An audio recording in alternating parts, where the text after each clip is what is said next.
The stars twinkled in the vast emptiness of space as the human ship U.S. Defiant moved slowly through the darkness. Inside the control room, Captain Frank Miller stood with his hands behind his back, watching the main screen with calm eyes. "Captain, we have multiple ships approaching," said Officer Paul Green, his fingers moving quickly over the control panel. "They're coming from different directions." Captain Miller nodded.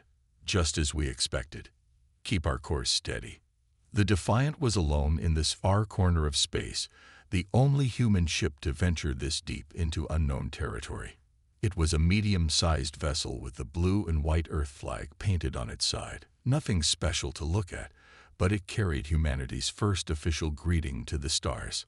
Across the galaxy, in the command center of the massive Galactic Confederacy station, Admiral Kistel stared at the image of the lone human ship with his 4 eyes blinking in confusion. "Just one ship. Are you certain our scans are correct?" he asked, his scaled skin changing colors with his emotions. "Yes, Admiral," replied his second-in-command. "We've checked 3 times. There are no other vessels within light years of this position. The unknown ship appears to be alone." Admiral Kistel clicked his mandibles together. In his 300 years serving the Confederacy, he had never seen a first contact like this. New species always arrived with fleets or at least diplomatic vessels with strong protection. No one sent a single ship into unknown space. It made no sense. "Open a communication channel," he ordered. Back on the Defiant, Lieutenant Susan Ward, a young woman with short brown hair and steady hands, looked up from her station. "Captain, we're receiving a transmission from the largest vessel." "Put it on screen," Miller said, straightening his uniform. The screen flickered and revealed the alien face of Admiral Kistel. The crew tried not to show their surprise at seeing the insect-like features, with multiple eyes and clicking mouthparts. "Unknown vessel, this is Admiral Kistel of the Galactic Confederacy. Identify yourself and state your purpose for entering Confederacy space." Captain Miller stepped forward. "This is Captain Frank Miller of the Earth ship U.S. Defiant. We come in peace as representatives of humanity. We seek to establish friendly contact and learn about our galactic neighbors." There was a pause before the alien responded. "Captain Miller, our scans show your vessel is alone. Is Earth sending additional ships? Where is your escort fleet?" Miller smiled politely. "The Defiant is our sole." 2 weeks passed since the first meeting with the aliens. The U.S. Defiant now floated next to the huge Centauri station, connected by a long tube that let the humans walk onto the alien base. The station looked like a giant metal flower in space, with 5 large arms stretching out from around center. Captain Frank Miller watched as his crew members took turns visiting the station. He only allowed 5 people to go at once. "Remember, share only what's on the approved list," he told each group before they left. Chief Engineer Diane Powell enjoyed her visits the most. The short woman with red hair loved talking with the alien engineers. Today, she stood in a large room filled with strange machines, surrounded by 4 Xorlian engineers. The Xorlians had blue skin and 3 arms each. "Your ship is interesting, but very basic," said the lead Xorlian. "Is this really the best technology Earth has?" Diane smiled. "The Defiant is just a simple exploration vessel. Our modest fleet back home has ships for many different purposes." "Fleet? How many ships does Earth have?" asked another Xorlian, leaning closer. Diane looked away, pretending to be interested in a nearby machine. "Oh, enough for our needs. Nothing impressive compared to the Confederacy, I'm sure." The Xorlians exchanged looks. Every time they asked about Earth's ships or weapons or technology, the humans gave vague answers or changed the subject. Meanwhile, Security Officer John Carpenter noticed aliens watching the human crew everywhere they went. The tall, serious man saw cameras turning to follow them and small floating devices that hovered nearby. During a quiet moment, he spoke to Captain Miller about it. "Sir, they're recording everything we say and do," he said in a low voice. "They're very interested in us." Miller nodded. "Good. Let them keep thinking that there's something special to discover. Across the station, Admiral Kistol met with his security team. "What have you learned about these humans?" he asked. "Very little, Admiral," said the head of security. "They're careful with information. They talk about peace and trade, but never share details about their home planet's defenses or real capabilities." "I don't trust this," Kistol said, his skin turning a dark red color. "No species crosses the stars with just one ship unless they're hiding something important." He made a decision. "Scan their ship again. Use our best equipment. I want to know what's in the sections our regular scanners can't see through." The scan happened that night while most of the human crew slept. Special devices moved around the Defiant, sending invisible beams through its hull. The results confused the aliens even more. "Admiral, certain parts of the ship block all our scanning technology," reported the lead scientist. "We've never seen materials like this before. And there's something strange about their engine room. The energy patterns don't match any known technology." Admiral Kistol paced back and forth, his clawed feet clicking on the metal floor. "They're hiding something big. But what? Weapons? Advanced technology?" On the other side of the Confederacy, the Raxians were growing impatient. The Raxians were a warrior species with tough, gray skin and sharp teeth. They were also members of the Confederacy, but didn't trust newcomers. "These humans send one ship and expect us to welcome them," said General Vrax, leader of the Raxian military. "I say we test them." He ordered 3 large battleships to travel to Earth's solar system. "Let's see what these humans are really hiding at home. And if they're as weak as they appear, a small show of force will make them tell us everything." Back on the Defiant, Captain Miller received a secret message from Earth's defense system. It showed the 3 Raxian ships entering the solar system. Miller smiled slightly. "It's happening sooner than we expected," he said to Lieutenant Ward. "Now we'll see how they react when they learn the truth." "Should we warn them?" Ward asked. "No," said Miller. "Some lessons need to be learned the hard way." The 3 Raxian battleships moved slowly through Earth's solar system. Each ship was huge, 5 times bigger than the Defiant, with weapons pointing in all directions. General Vrax stood on the bridge of the lead ship, looking at the screen showing Earth and its moon. "Scan everything," he ordered. "Find their defense fleet." The Raxian crew worked quickly, checking every part of the solar system.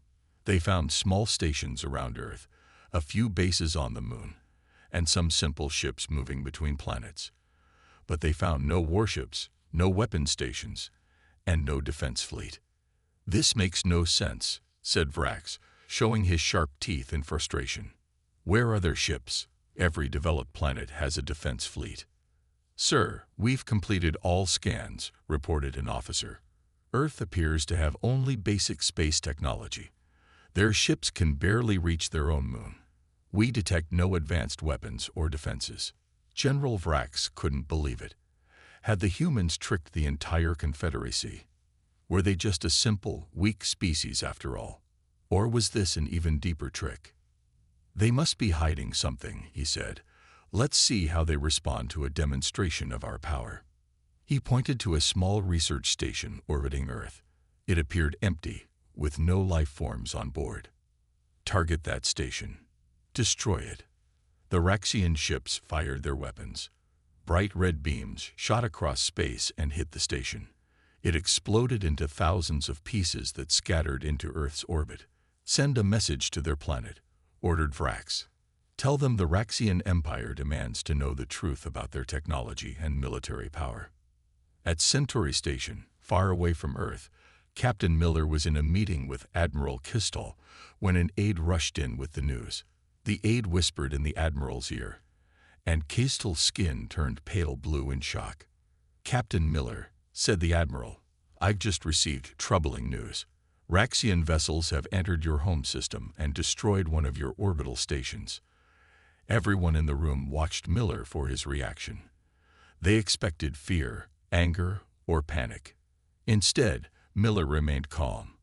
He nodded slowly, as if hearing about a minor problem. "I see," he said quietly. That is unfortunate. Admiral Kistol blinked his 4 eyes in confusion. Unfortunate. Captain, your planet is defenseless against 3 Raxian battlecruisers. They are among the most powerful ships in the Confederacy. Miller stood up straight. I need to speak with the Confederacy Council immediately. This is now a matter of war. 1 hour later, the Confederacy Council gathered in the Great Meeting Hall. Leaders from 27 different species sat in a large circle. The Raxian ambassador, a tall figure with gray skin, stood proudly. My government had every right to investigate potential threats, said the Raxian. We found a primitive world with no defenses. Their secret is that they have nothing to hide. They are weak. Captain Miller walked to the center of the hall with only Lieutenant Ward beside him. He looked small compared to the alien leaders, but his voice was steady and strong. The Raxian attack on our research station is an act of war, he said simply. Earth requests the Confederacy's immediate intervention, or we will be forced to respond ourselves. The room filled with laughter. The Raxian ambassador laughed the loudest. Respond. With what? Your 1 ship, or the primitive vessels we found in your system. Miller didn't answer. He just checked his watch and looked at Ward, who nodded. Admiral Kistol wasn't laughing. He noticed something in Miller's eyes. Not fear, not anger, but absolute certainty. It made the Admiral's skin turn cold. Suddenly, every communication screen in the hall lit up with an emergency signal. A Confederacy officer appeared, looking worried.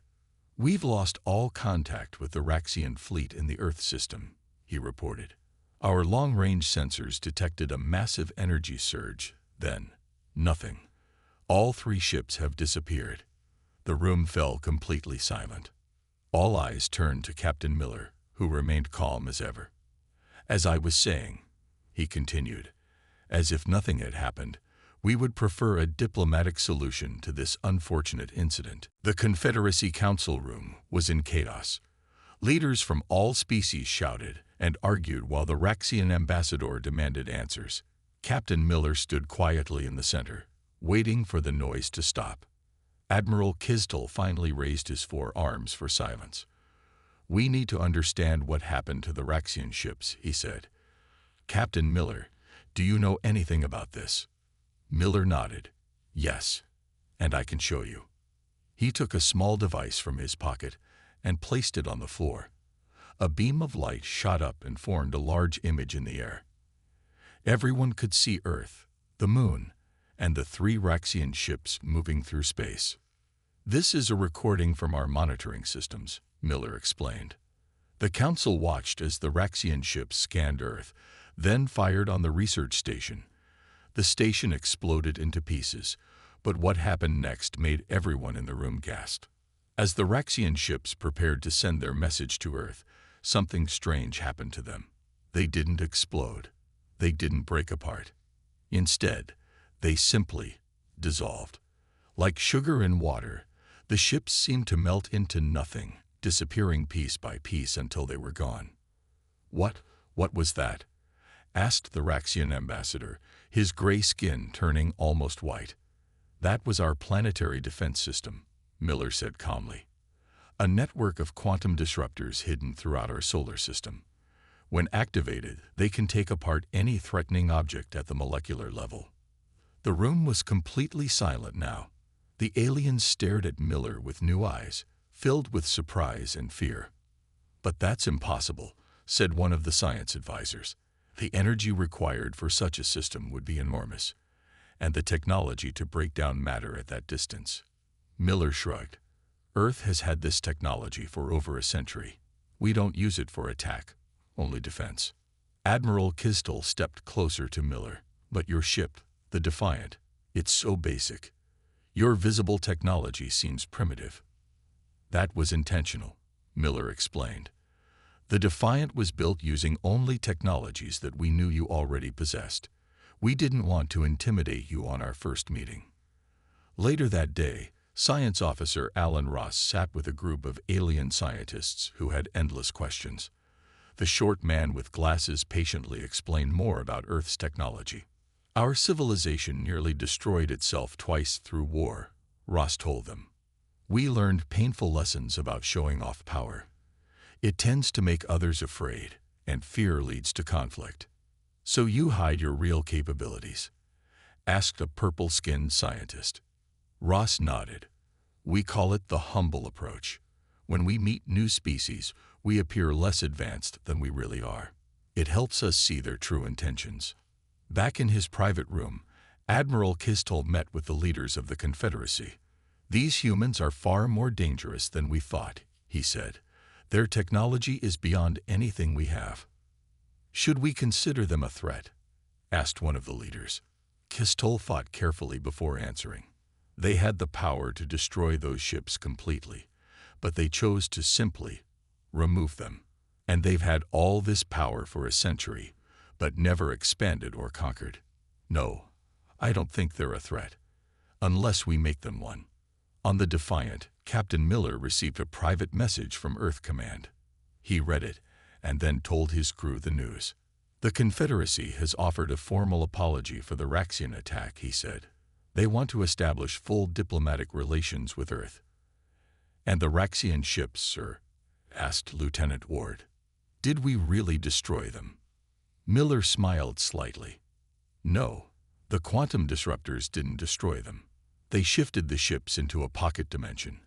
The Raxians are alive and well, just contained. We'll return them once proper agreements are signed. So we're still hiding our biggest secret, said Security Officer Carpenter. Yes, Miller agreed. The Confederacy now knows we have advanced defense technology, but they still have no idea what else we're capable of. News about Earth's mysterious defense technology spread quickly across the galaxy. Most species responded with caution and respect, eager to establish peaceful relationships with humans. But others saw Earth as a dangerous threat that needed to be dealt with immediately. In a secret meeting on the distant planet Krull, leaders from 6 military-focused species formed what they called the Security Coalition. These humans have technology that can make our ships disappear, said Gorvin, the leader of the Krull forces. His thick, gray skin was covered in battle scars. If we wait, they might decide to use it for more than defense. Agreed, said Mason of the Vex Empire. Their story about being peaceful is probably a lie. No species develops such power and remains peaceful. They made a plan to gather their forces in secret and attack Earth all at once. They believed that even the most advanced defense system would have limits and could be overwhelmed by enough ships. Meanwhile, the U.S. Defiant was returning to Earth with several Confederacy representatives on board. Admiral Kistol himself had decided to come along, curious to see the human homeworld with his own eyes. As they traveled through space, Captain Miller gave the aliens a tour of the ship. He showed them more of the technology they had been hiding, including advanced medical equipment and gravity control systems. Your species has achieved much, said Kistol, genuinely impressed. Suddenly, red lights flashed throughout the ship. A loud alarm sounded, and the crew rushed to their stations. Captain, called Navigator Lisa Carter from her control panel. Emergency message from Earth Defense Command. Multiple hostile fleets are entering our solar system from different directions. Current count is over 300 warships. Miller's face turned serious. Maximum speed to Earth, he ordered. He turned to Admiral Kistol. It seems some of your Confederacy members have decided to test our defenses in a more serious way. Kistol's skin turned deep blue with shock. This is not Confederacy action. We voted for peace with Earth. Then who? Asked Lieutenant Ward. I believe I know, said Kistol, his voice grim. Several military species have been unhappy with our decision. They must have formed a coalition. The Defiant pushed its engines harder than the aliens thought possible, moving through space at incredible speed. But even so, Miller knew they would arrive too late to help. Will your defense system be able to handle so many ships at once? Asked Kistol. Miller didn't answer. He just watched the main screen as they raced toward Earth. Back in Earth's solar system, the Coalition fleet surrounded the planet. Their ships were arranged in attack formation, weapons ready. "No response to our demands," reported a Krell officer to Gorvin. "They refused to surrender their defense technology." "Then we attack," ordered Gorvin. "All ships fire on their orbital stations first, then target major cities." 300 ships fired their weapons at the same time. Beams of energy and explosive projectiles headed toward Earth's stations and the planet itself. But something strange happened. Before any of the attacks could reach their targets, every coalition ship froze in place. They didn't explode or dissolve like the Raxian ships had. They simply stopped moving, hanging motionless in space. Inside the lead ship, Gorvin and his crew found they couldn't move either. Nothing worked. They were completely frozen, aware but unable to do anything. 2 days later, the Defiant finally arrived at Earth with the Confederacy representatives. Everyone on the bridge stared in amazement at the scene before them. Hundreds of warships hung suspended around Earth, perfectly still like statues in space. "What happened to them?" asked Admiral Kistall in a whisper. "Phase shift," replied Captain Miller calmly. "A different application of our defense technology. Instead of taking them apart, we shifted them slightly out of phase with our reality. They're completely contained." "Are they dead?" asked one of the other representatives.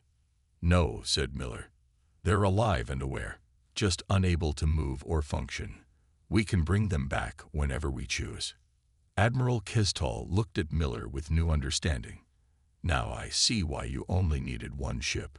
With this kind of technology, you don't need a fleet." Miller nodded. "And you've only seen our defensive capabilities. Would you like to see what else we've been hiding?" The U.S. Defiant approached Earth with its special guests from the Confederacy. As they came closer, Admiral Kistall and the other aliens stared at the frozen coalition fleet surrounding the planet. Over 300 warships hung motionless in space like flies caught in a spider's web. "We've received clearance to land," announced Lieutenant Ward. "Earth Council is ready to meet our guests." Captain Miller turned to the aliens. "You'll be the first non-humans to visit our planet's surface. It's a historic moment." As the Defiant flew past the frozen ships, the aliens saw small human vessels moving around them, studying the trapped coalition fleet.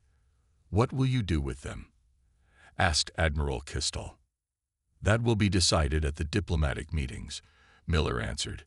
"We don't want to destroy them if we don't have to." The Defiant entered Earth's atmosphere and descended toward a large city.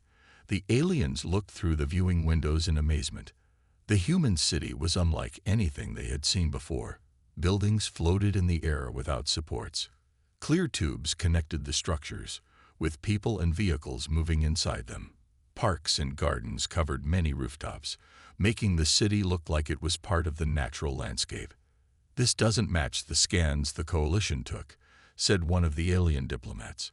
"They reported much simpler structures and technology." Miller smiled. "What they saw was what we wanted them to see." The ship landed on a platform next to a tall, beautiful building made of glass and white stone. A group of humans in formal clothes waited to greet them. Inside the Earth Council chamber, President Nicole Bennett welcomed the alien visitors. She was a tall woman with dark skin and gray hair, and she spoke with a calm, confident voice. "Welcome to Earth," she said. "After recent events, we believe it's time to share more of the truth about humanity with our galactic neighbors." Large screens around the room lit up, showing images of Earth's history. 200 years ago, humanity nearly destroyed itself through war, President Bennett explained. "We developed weapons that could wipe out all life on our planet. We came to the edge of extinction before we finally learned our lesson." The screen showed terrible destruction, then the slow rebuilding of human civilization. "From that dark time, we made a promise. We would never again let the desire for power threaten our existence. We turned our technology toward peace and protection instead of conquest." Admiral Kistall watched with all four of his eyes. "But the technology you've shown us goes far beyond defensive needs." President Bennett nodded. "You're right." After we unified our planet, our science advanced rapidly. We discovered ways to manipulate matter, energy, even the fabric of reality itself. She pressed a button, and the view outside the windows changed. The city seemed to shimmer and then transform. The buildings became even more advanced, with impossible shapes and glowing materials. Flying vehicles moved in perfect patterns through the air. The sky itself seemed to have a slight purple tint. "What you saw before was a projection," explained the president. "A simplified version of our world that we show to visitors. This is the real Earth." The aliens stared in shock. The level of technology visible now was far beyond anything in the Confederacy. "But why hide all this?" asked Kistel. "Why pretend to be less advanced?" "Because of what happens when advanced civilizations meet less advanced ones," said President Bennett sadly. "History shows that it rarely ends well for the less advanced group. When we decided to join the galactic community, we chose to appear less developed until we could judge the character of our neighbors." She looked directly at the frozen coalition fleet visible in the sky above. Some responded with friendship, others with fear and aggression. Admiral Kistel's skin changed to a thoughtful blue color. "And the single ship, the Defiant, that was part of this test." "Yes," said Captain Miller from behind him. "We wanted to appear vulnerable, to see how you would treat a seemingly weaker species. It told us everything we needed to know about who would be our friends and who would be our enemies." President Bennett stood.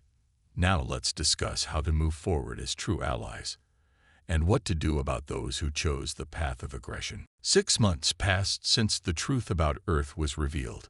The frozen coalition ships remained in orbit, a constant reminder of what happened to those who chose aggression over peace.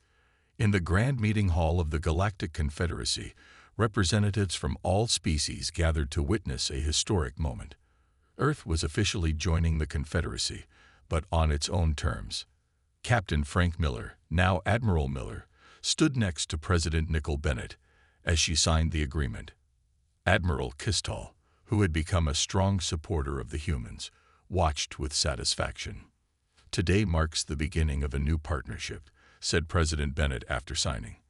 "Earth will share some of our technology with the Confederacy, medical advances that can extend life, energy systems that don't harm planets, and food production methods that can feed billions." The hall erupted in applause. Many species had already benefited from human medical technology that could cure diseases they had struggled with for centuries. After the ceremony, Admiral Miller met with Admiral Kistel in a private room. "What about the coalition forces?" asked Kistel. "Will they remain frozen forever?" Miller shook his head. "We're releasing them today, one ship at a time. Each crew must agree to peace terms before they can return home." Kistel's skin changed to a warm yellow color, showing his approval. "You know, when I first saw the Defiant, I never imagined it would lead to all this." "That was the point," said Miller with a small smile. 1 week later, at Earth's main spaceport, thousands of people gathered to witness another important event. A massive ship sat on the launch pad, much larger than the Defiant and far more impressive. Its smooth silver hull gleamed in the sunlight, and soft blue lights pulsed along its sides. "Today, we launch the U.S. Harmony," announced President Bennett to the crowd. "Our second official vessel to travel into Confederacy space. Unlike the simple, practical design of the Defiant, the Harmony was beautiful. It was built as a diplomatic and humanitarian vessel, designed to help other worlds and showcase some of humanity's true technological achievements." Susan Ward, now Captain Ward, stood proudly on the bridge of her new ship. After serving as lieutenant on the Defiant, she had been chosen to command the Harmony on its first mission. As the final preparations for launch were completed, she spoke with her new science officer, Richard Green. "Do you think they understand us better now?" Green asked, looking at the various alien officials who had come to watch the launch. Ward looked out at the stars visible through the large viewing window. "Some do. Others still fear us. But that's normal when you meet something new and powerful. Should we have shown our true selves from the beginning?" asked Green. Ward shook her head. No, Admiral Miller was right. By sending just one simple ship, we learned who would treat us fairly when they thought we were weak. Those are the ones we can trust now that they know we're strong. The Harmony's engines started to glow with a soft blue light. Unlike traditional rockets, there was no fire or smoke, just a gentle hum that gradually increased in pitch. As the ship rose into the air, the crowd cheered. Many aliens watched in amazement as the massive vessel moved with impossible grace, accelerating upward without any visible propulsion system. In orbit, the Harmony passed by the last few coalition ships still frozen in space. Soon they would be released, carrying stories of Earth's power back to their homeworlds. "Captain, we're ready for dimensional jump," reported the navigator. "Proceed," ordered Ward. The space around the Harmony seemed to bend slightly. Then, in a flash of blue light, the ship vanished, traveling faster than any Confederacy vessel could follow. Back on Earth, President Bennett looked up at the sky where the ship had disappeared. Earth had hidden in the shadows for centuries, watching and waiting. Now it was time to step into the light and help shape a better galaxy for all species. Behind her, the city shimmered slightly as an approaching Confederacy transport ship was allowed to see only the simplified version of Earth. Some secrets humanity would keep a little longer. After all, they had learned the hard way that not everyone in the galaxy could be trusted. The truth about what humans were really hiding would remain known only to their closest allies. For now, one ship had been enough to change everything. The end.